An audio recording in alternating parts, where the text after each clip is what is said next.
Hello, my name is Amy. I'm with Assistant Time Photography, and I wanted to do a short video this morning that is a workaround for a current problem that I don't know if Adobe is ever going to really address, but you may have noticed it if you're a person who edits in Adobe Camera Raw and then also in Photoshop.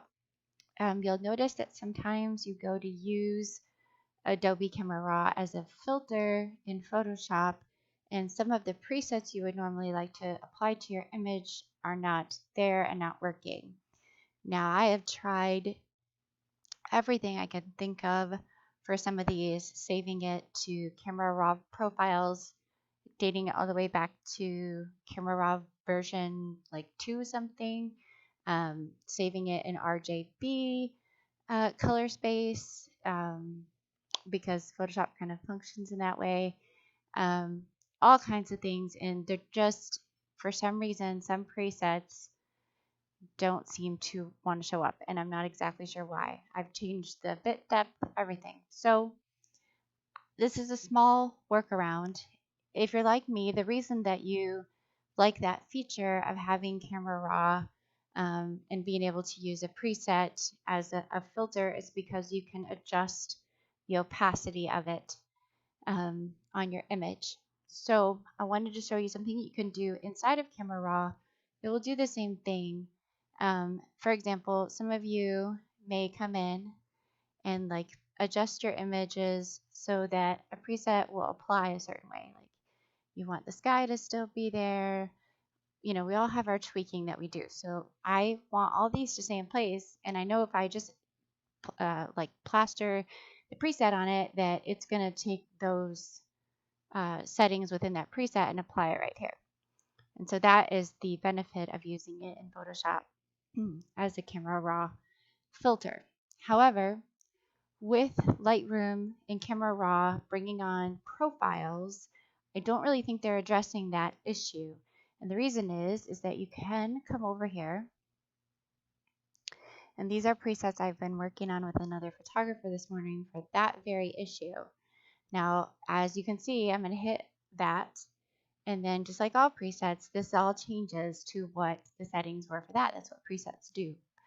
So, but I don't want that. So instead of trying to pull it into Photoshop, make a duplicate layer, and use it as a Camera Raw filter to kind of tone it down, I'm going to come over and I am going to click back into the preset area, and then I'm going to press Alt or Command on a Mac and this little button at the same time. That pulls up a profile window. What you want to do is name that the same name as your preset and hit OK. So now I'm going to show you how that works and where to find it and that type of thing. You can also always make your own folders and stuff like that. I just didn't for the sake of time. So I'm going to reset this to default. I'm going to go back in. I'm going to make some of those changes, yada, yada, yada. And it won't perfectly stay in place, but you'll kind of get what I'm trying to do here. Then you're going to click this little box, and you're going to go, for me, it just, when you don't make a folder for it, it just goes into user presets. And just a little note, as you start working with profiles, you might find out that there are some profiles in there that came with some of your preset packages that you didn't know existed. And so you might want to check that out because some of them are very cool. So I'm going to go into user profiles. You can see I've got all kinds of stuff in here. But I'm going to go to awake, which is what we just had. And this time, it didn't change any of my main settings as far as in the workflow. And if you look here, right beneath it, once you click it, it comes with an opacity slider. So I'm just going to adjust that up and down. Actually, it's in there twice. So this one was with the settings that I had already in place. Anyways, so you can see how you can play with those. This one I had saved with the image adjustments I already had on it. This one I didn't.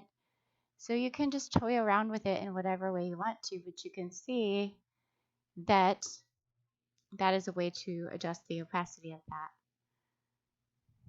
So that being said, I'm going to bring that down. I'm going to open it in Photoshop.